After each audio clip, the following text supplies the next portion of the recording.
Saya sapa dulu semuanya. Assalamualaikum warahmatullahi wabarakatuh. Selamat malam untuk kita semua. Selamat malam, Pak. Ya, puji dan syukur kehadirat Tuhan Yang Maha Esa, Allah Subhanahu wa Ta'ala, di mana kita masih diberikan kesehatan dan kesempatan sehingga kita semua bisa hadir dalam perkuliahan ini, walaupun masih secara virtual ataupun daring. Ya, terima kasih yang sudah mengikuti perkuliahan ini. Baik, kita akan mulai langsung masuk pada pembahasan kita. Yang pertama ini yaitu tentang konsep dasar dari pemrograman berorientasi objek.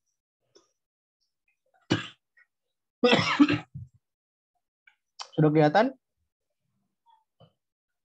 Sudah, Pak. Pak.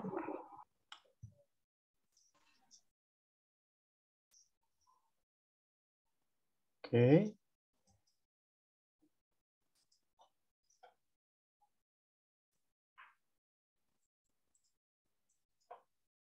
Oke, baik. Sebelumnya kita mata kuliah ini adalah mata kuliah pemrograman berorientasi objek ataupun bahasa Inggrisnya itu Object Oriented Programming, ya, atau OOP. Jadi dari judul mata kuliahnya aja juga pastinya mata kuliah ini adalah mata kuliah pemrograman, ya, ataupun mata kuliah praktik nantinya. Jadi kita persiapkan dulu ya, nanti mungkin pada pemrograman berorientasi objek ini kita akan membahas tentang pemrograman Java, ya, untuk mengimplementasikan apa sih pemrograman berorientasi objek itu, seperti itu. Nah, sebelumnya ada yang tahu nggak objek apa sih objek itu? Ada yang tahu? Mungkin familiar di telinga kita ya, objek itu apa gitu ya. Sering objektif, subjektif gitu kan, banyak ya, apa. Kira-kira kalau didefinisikan objek itu apa?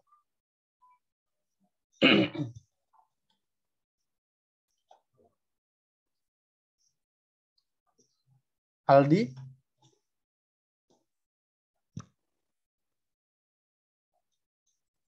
Apa itu Aldi? Apa itu objek?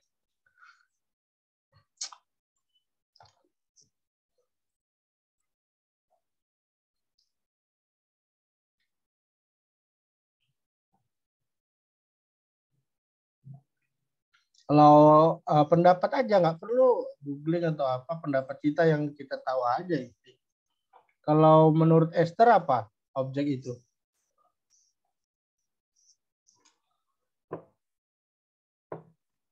Oh, masa sih udah sarjana objek tahu? Ya, apa Aldi? Mau jawab kali ini?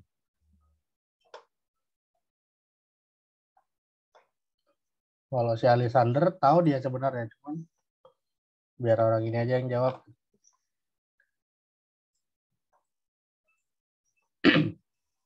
Kalau menurut Marcella apa objek itu? Kata benda, Pak. Kata benda. Ya bisa ya, kata benda bisa, atau benda itu sendiri ya bisa ya, karena objek itu artinya luas ya kan. Kalau secara struktur bahasa Indonesia kan subjek, predikat, objek ya. Ibu memakan roti. Berarti subjeknya itu ibu ya kan, lalu objeknya itu pastinya roti kan, itu kan.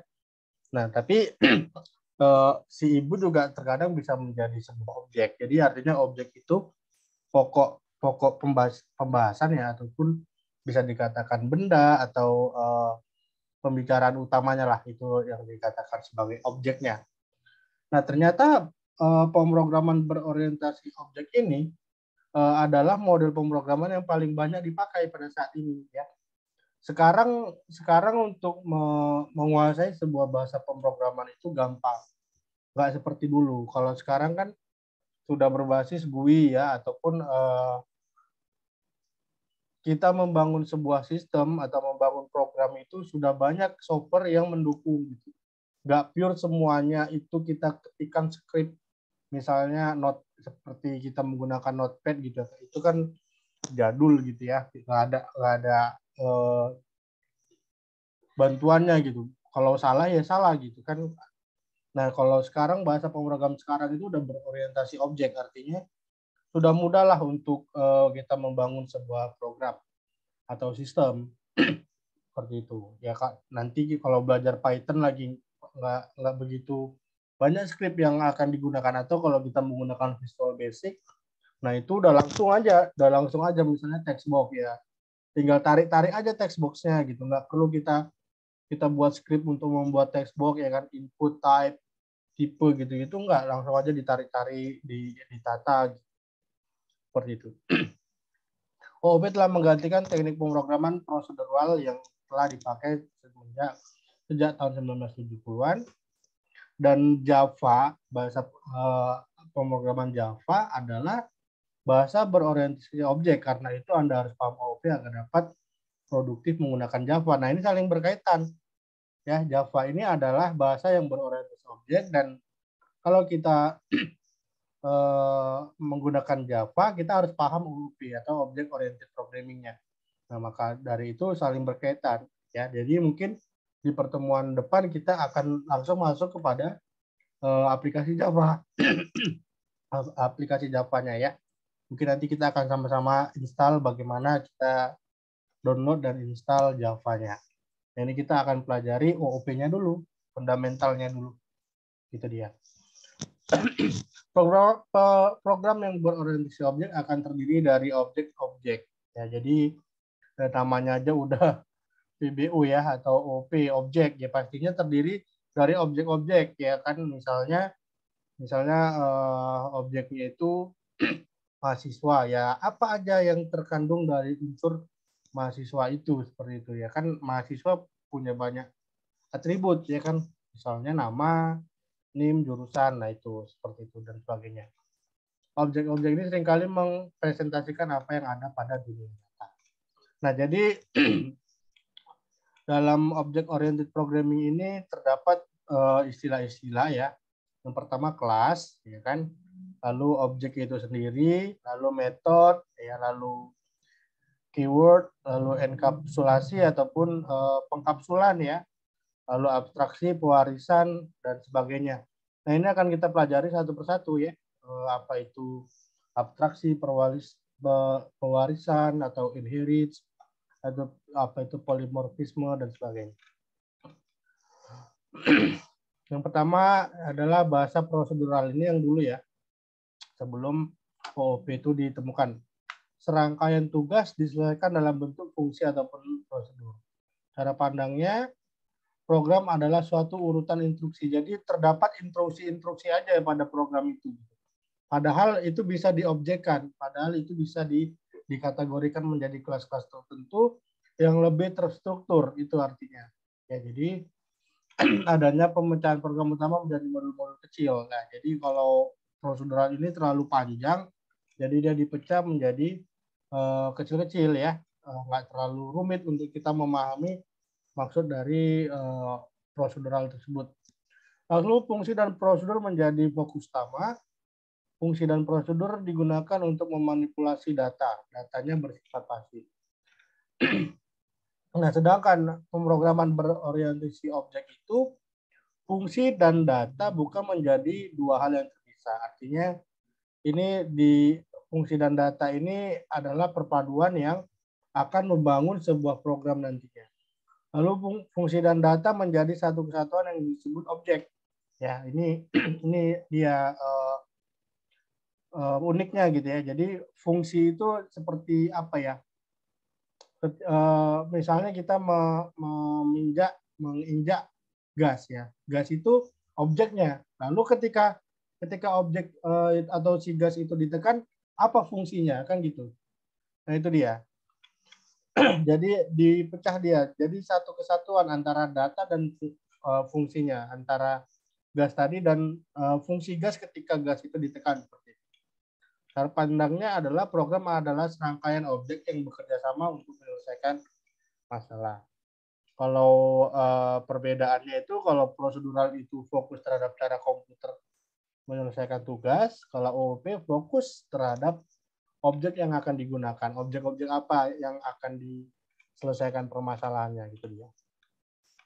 Jadi dari serangkaian di atas, pengertian dari objek oriented adalah suatu paradigma atau cara pandang yang menggunakan objek dengan identitas yang membungkus properties dan operasi, melewatkan pesan dan inherits untuk menyelesaikan domain permasalahan. Jadi ini dia berfokusnya itu pada objek ya, objek dengan identitas yang membungkus properties dan operasi.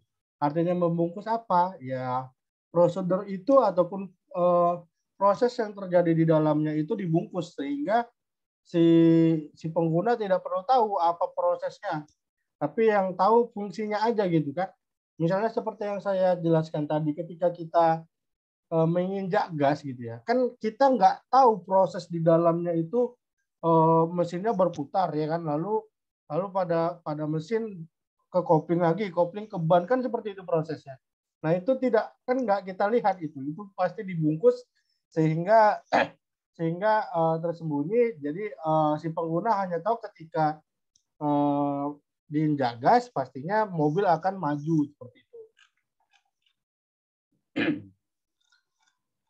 Oke, ini selanjutnya apa itu objek ya?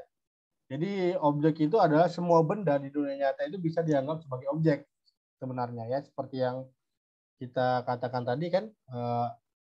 Kalau dalam struktur bahasa Indonesia SPOK itu kan subjek, predikat, objek.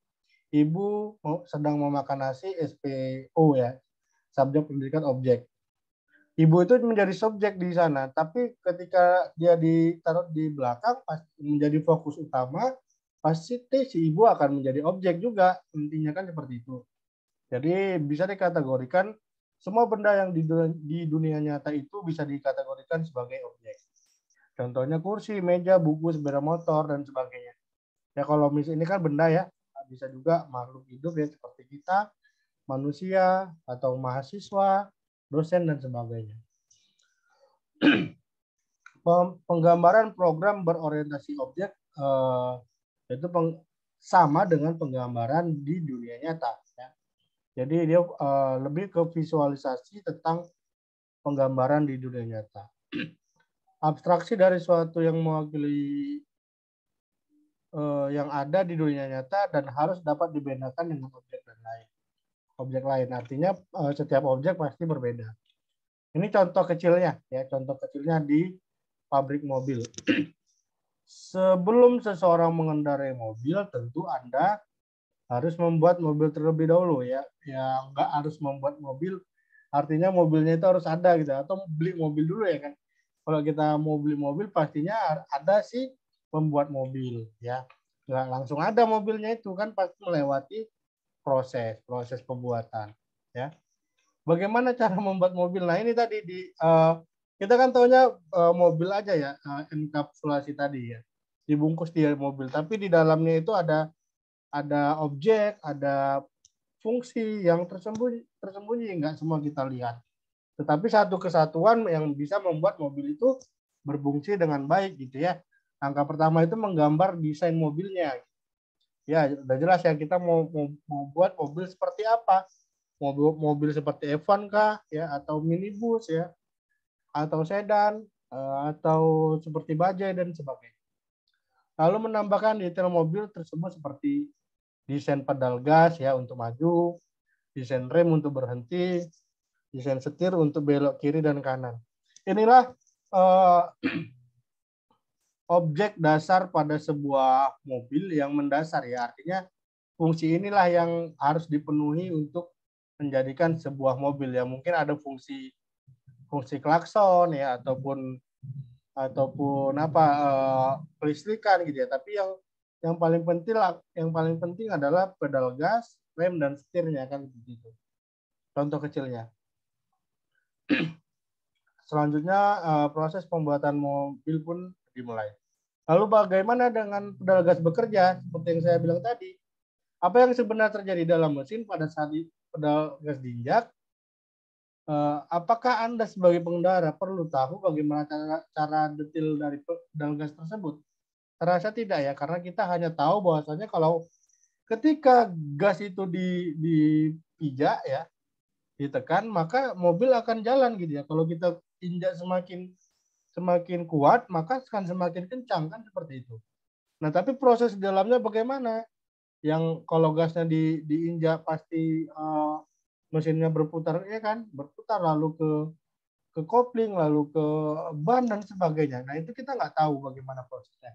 Tapi proses itu harus benar, harus sesuai dengan prosedur sehingga ketika mobil dijalankan itu nggak ada masalah.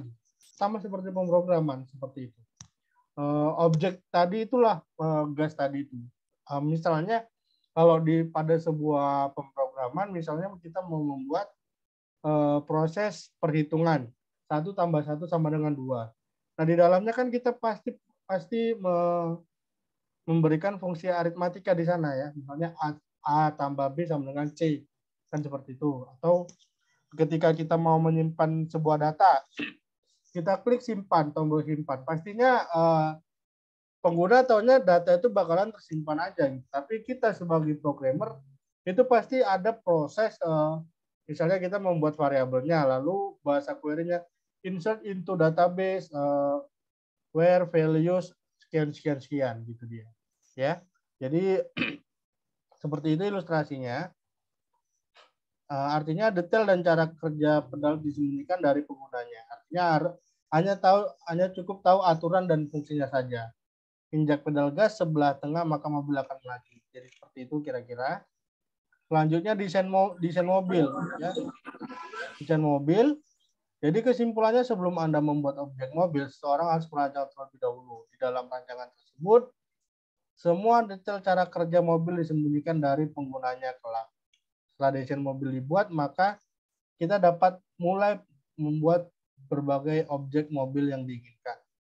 Ini ada mobil balap, ada minibus ya, atau apa nih, ambulans. Ya, terserah kita mau apa modelnya. Nah, jadi apa hubungannya Pak tentang pembuatan mobil tadi dengan object oriented programming ini? Sama halnya dengan penyembunyian detail pedal, ya, detail pedal tersebut pada mobil. Di OOP kita menyembunyikan detail pemrograman di dalam sebuah metode atau fungsi. Ya, jadi apalagi pada kalau kita mau buat pemrograman itu dengan Python gitu ya. Itu sudah banyak metode-metode atau fungsi-fungsi itu yang sudah dibungkus gitu. Kita nggak perlu lagi buat. Misalnya fungsi simpan seperti yang saya bilang tadi itu udah langsung dibuat sama si developernya untuk fungsi simpan itu. Ya itu udah dibungkus dia, nggak diuraikan lagi seperti yang dahulu ya, insert into database gitu-gitu udah enggak. Misalnya apalagi ya,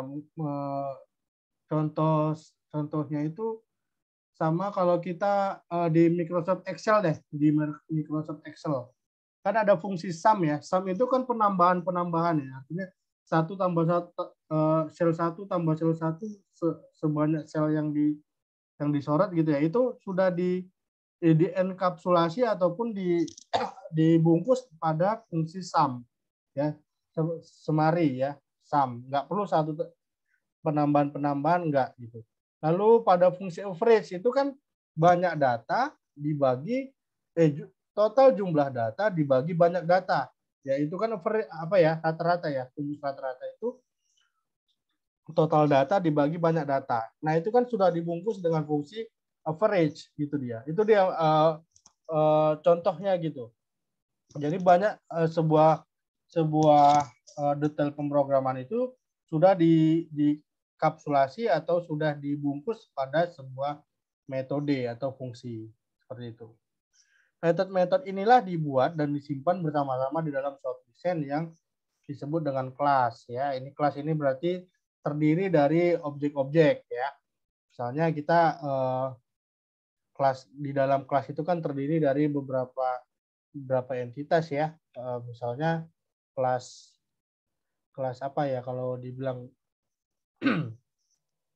Misalnya kelas mahasiswa gitu ya, pasti di dalamnya itu terdiri dari atribut-atribut yang mewakili dari si mahasiswa tadi gitu.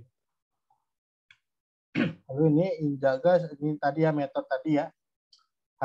Hanya kita butuh gasnya aja, tapi sudah include proses yang ada di dalamnya.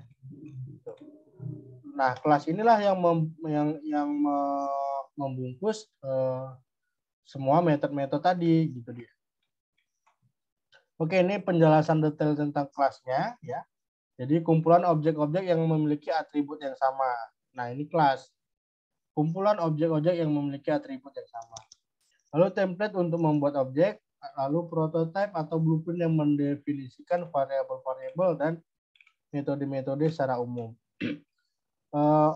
Kelas juga mengimplementasikan objek yang merupakan hasil dari instansiasi dari kelas. Proses pembentukan objek dari suatu kelas disebut instantiation. Objek juga disebut instance ya. Jadi analoginya ini seperti ini, analogi kelas dan objek. Jadi di dalam proses memasak puding misalnya, kelas dianalogikan sebagai cetakan atau tempat puding dibentuk, sedangkan objek dianalogikan sebagai puding-puding hasil cetakan tersebut. Nah, jadi gini ya, tadi di dalam proses memasak puding, nah ini proses memasak puding ya.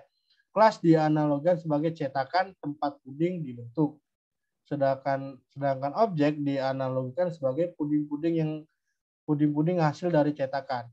Nah, berarti misalnya kelasnya itu adalah tempat cetakannya, sedangkan objeknya itu adalah hasil dari cetakan tersebut atau pudingnya. Seperti itu. Lalu dia analogi lagi dari kelas dan objek ya. Atribut yang sama ya. Jadi ketika kelas itu pastinya harus memiliki atribut yang sama gitu. Misalnya kalian kelas teknologi informasi, pastinya kalian sama-sama mahasiswa tentunya ya. Sama-sama mahasiswa tentunya, dan satu lagi sama-sama ada pada prodi teknologi informasi seperti itu. Lalu data yang membedakan antara objek satu dengan yang lain, contohnya manusia, salah satu makhluk hidup. Atributnya adalah status, berat badan, dan tinggi badannya. Jadi di dalam kelas atribut tersebut dikatakan sebagai variabel. Jadi kalau diurai lagi, manusia ini kan pasti ada statusnya ya, bukan status, mungkin jenis kelamin ya, lalu berat badan, tinggi badan, dan sebagainya.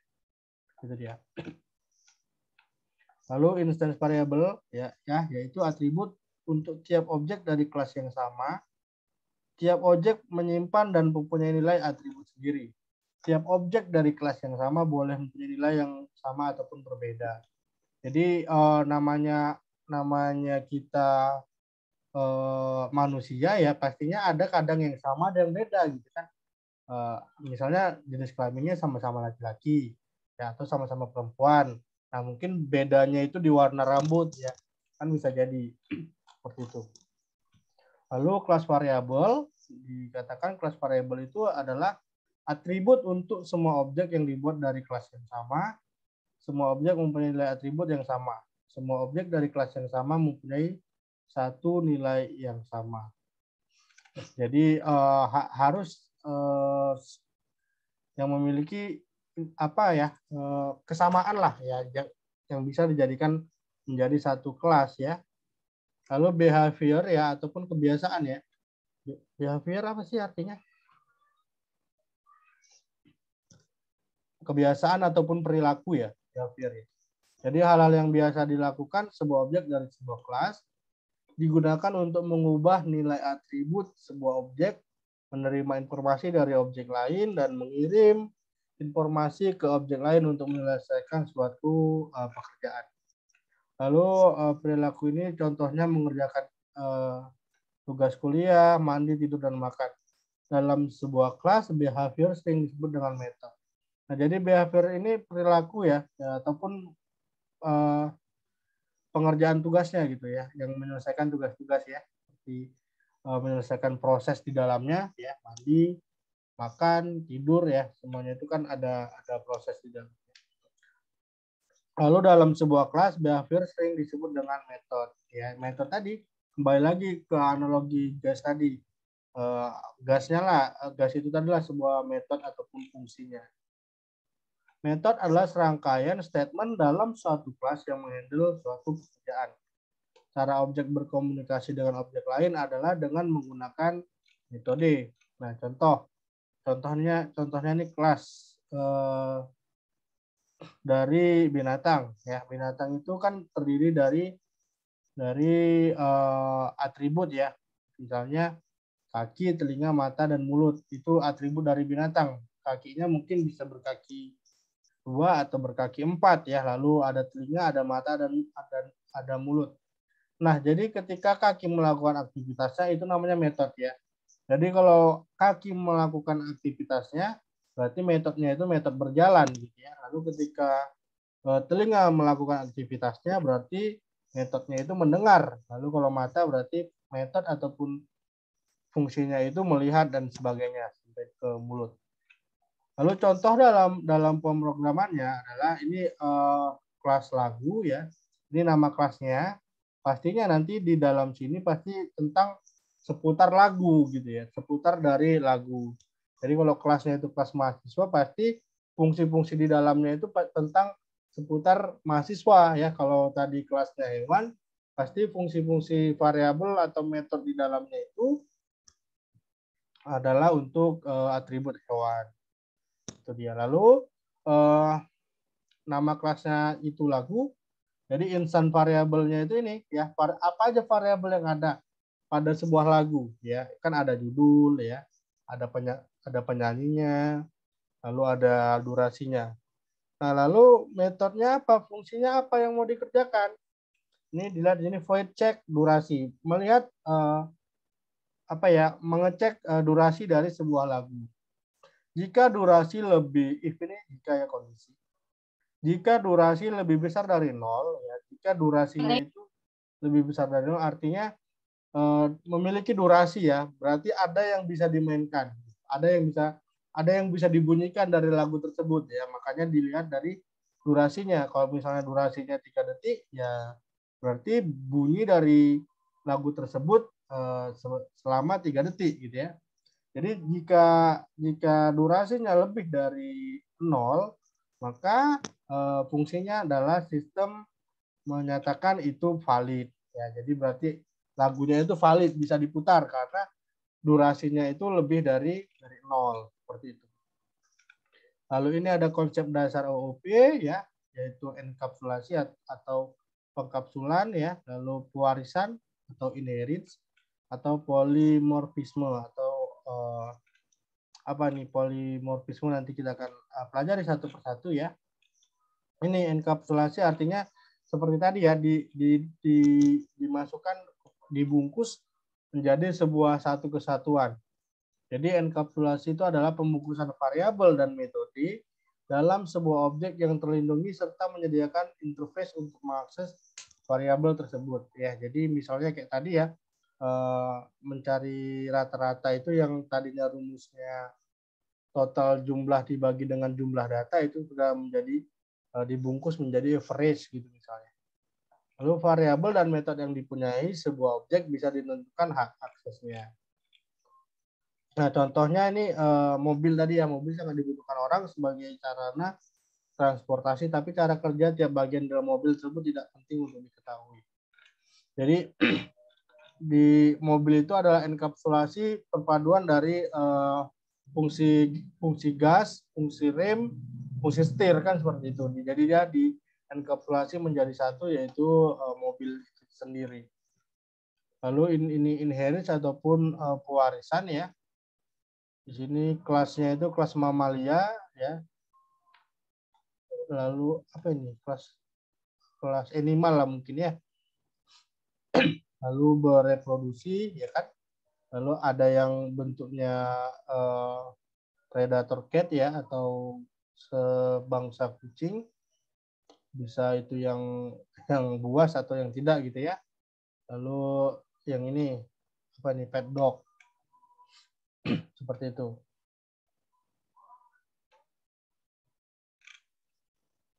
Pewarisan atau atribut dan metode ini bisa dikatakan adalah kelas yang mewarisi dari induk ke anak-anaknya gitu ya. Misalnya seperti tadi ya, dari sini kan animal ya, langsung ke sub-subnya dia, ke sub-subnya.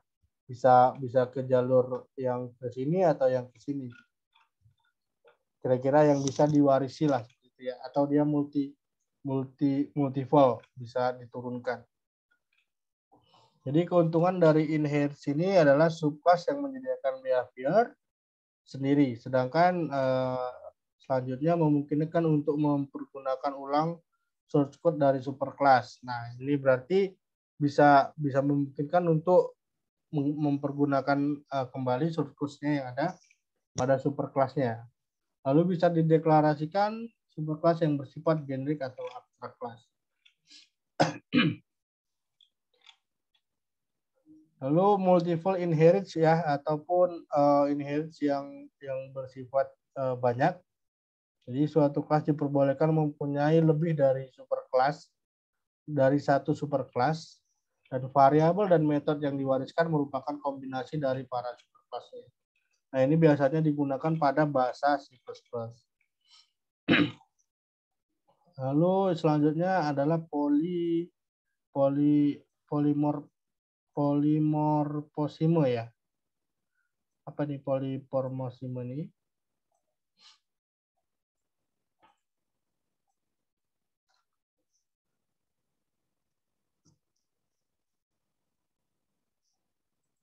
Ada yang tahu? Polimorfisme ini?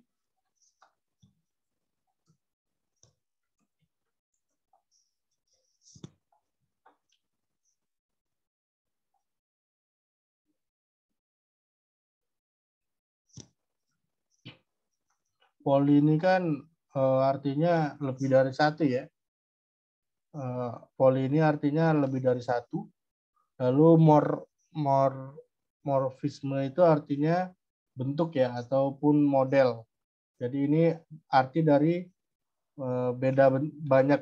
banyak bentuknya seperti itu ya. Jadi kalau sama seperti ilustrasi dari poligami ya kan. Poligami itu kan berarti lebih mempunyai istri lebih dari satu ya kan. Kalau polimorfisme ini berarti mempunyai banyak bentuk. Ini diilustrasikan seperti bahasa ya. Ada setiap hewan memiliki suaranya tersendiri ya. Ada bebek, ada serigala ataupun kucing ya. Banyak bentuknya. Ya, kemampuan suatu objek untuk mempunyai berbagai banyak bentuk. Polimorfisme ini diturunkan dari bahasa Latin, yaitu poli yang berarti banyak dan morf itu yang berarti bentuk. Berarti polimorfisme sendiri itu berarti suatu yang memiliki banyak bentuk. Sebagai contoh adalah sebuah objek wanita yang beberapa peran yang mungkin dimiliki. Berarti polimorfisme ini dia lebih ke peran ya.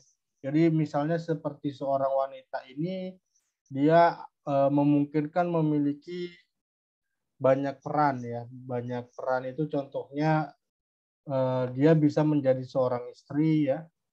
Bisa menjadi seorang istri, bisa menjadi seorang ibu mungkin ya. Bisa menjadi seorang karyawan, bisa menjadi mahasiswi sama seperti kalian ya. Mungkin nanti bisa menjadi komting ya kan, atau bisa menjadi ketua arisan dan sebagainya. Dari contoh di atas kita bisa lihat bahwa wanita tersebut adalah orang yang sama tetapi memiliki peran yang berbeda-beda bagi orang yang berinteraksi dengannya ya. Mungkin kalau dengan temannya dia itu temannya gitu ya. Kalau dia bertemu dengan muridnya ya berarti dia seorang guru atau dosen ya kan, dan sebagainya. Di dalam PBO juga ada seperti itu. Fungsi polimorfisme itu ya adalah sebuah fitur yang memungkinkan kita untuk memberikan arti atau pengguna yang berbeda bagi sebuah entitas dalam konteks yang berbeda-beda. Entitas tersebut bisa berupa variabel, bisa berupa metode ataupun sebuah objek. Polimorfisme itu bisa digunakan sebagai kategori umum atau sebuah entitas dalam tindakan yang berbeda-beda. Oke, ini habis yang terakhir ya. Berarti sebenarnya untuk PBO ini sendiri kalau kita mencerna ya atau kita mencoba mengartikan sebuah pemrograman itu sebenarnya sangat sulit ya. Kadang kita bingung, apa maksudnya ini? Tapi ketika nanti kita praktik itu akan sangat mudah dipahami ya. Jadi itu tadi hanya sekedar kulit luarnya aja bagaimana proses dari sebuah sistem itu dibuat gitu. Ya, jadi kita mencoba membuat sistem yang bagus artinya fungsi di dalamnya itu tidak harus si pengguna itu paham prosesnya gitu. Tapi dia harus paham fungsi dari apa yang akan dibuatnya. Misalnya seperti tadi ya, kalau menginjak gas pasti pengguna itu hanya tahu bahwa kalau ditekan gas mobil akan maju tanpa tahu proses di dalamnya. Seperti itu. Oke, mungkin itu dari pertemuan kedua ini ya. Ada yang ingin ditanyakan kira-kira? Bagi yang belum membuat presensi, silakan diketikkan nama dan NIM-nya pada fitur chat. Ada yang ingin disampaikan kira-kira? Sebelum kita akhiri kelas pada malam hari ini. Nggak ada? Aman? Pak, izin bertanya. Ya.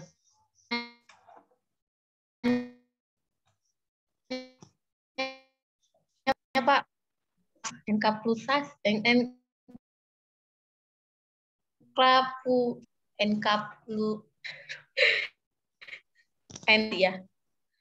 Gimana Titi Puspa pelan-pelan, macet-macet di saya. Ini aku mau nanya, perbedaan abstraksi dengan enkapsulasi itu apa, Pak? Perbedaannya? Perbedaan abstraksi dan enkapsulasi. Enkapsulasi ya. Kalau enkapsulasi tadi kan yang seperti kita buat tadi ya, proses pengkapsulan ataupun pembungkusan proses-proses menjadi satu buah metode gitu. Contohnya kan seperti yang kita jelaskan tadi ya, kalau untuk enkapsulasi itu misalnya ada proses penambahan total jumlah dari sebuah range nilai di Microsoft Excel ya kan. Nah, itu kan kita mungkin C1 tambah C2, C3, C4 dan seterusnya. Nah, itu kan bisa diganti menjadi sum ya di kapsul ya, atau mencari sebuah nilai rata-rata ya, di mana mencari nilai rata-rata itu kan jumlah data dibagi dengan total data dibagi dengan jumlah data. Nah, itu kan untuk mencari rata-rata, tapi bisa dienkapsulasi dengan membuat rumus average seperti itu. Jadi dia disederhanakan untuk proses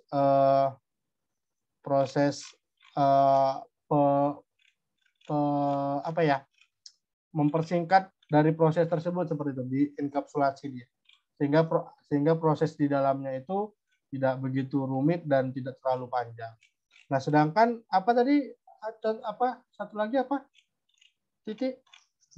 Enkapsulasi. Ya, tadi yang saya jelaskan enkapsulasi. Satu lagi apa tadi? Abstraksi. Abstraksi ya. Abstraksi. Kalau pada sebuah paper, abstraksi itu ataupun abstrak itu adalah penjelasan singkat mengenai isi dari keseluruhan materi. Kalau abstraksi ini dia lebih ke penjelasan aja sih. Kira-kira metode ini fungsinya apa? Kalau misalnya fungsi ini tujuannya untuk apa. Itu dia abstraksi, dia lebih ke deklarasi penjelasan dari sebuah variabel gitu. Itu Titi Puspa. Kira-kira bisa dimengerti atau ada mau apa lain, contoh lain?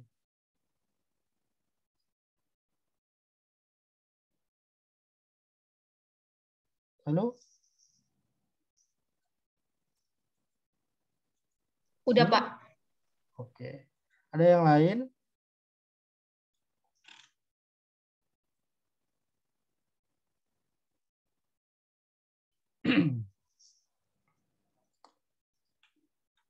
Oke, satu pertanyaan lagi sebelum kita tutup.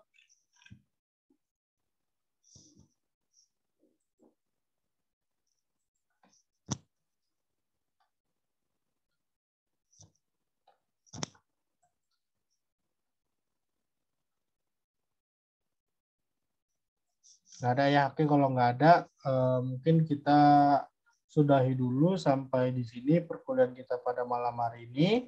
Ya, mungkin ada yang sebagian mau menjalankan sholat isya ya, silakan. Kalau tidak ada lagi ya, terima kasih telah mengikuti perkuliahan ini.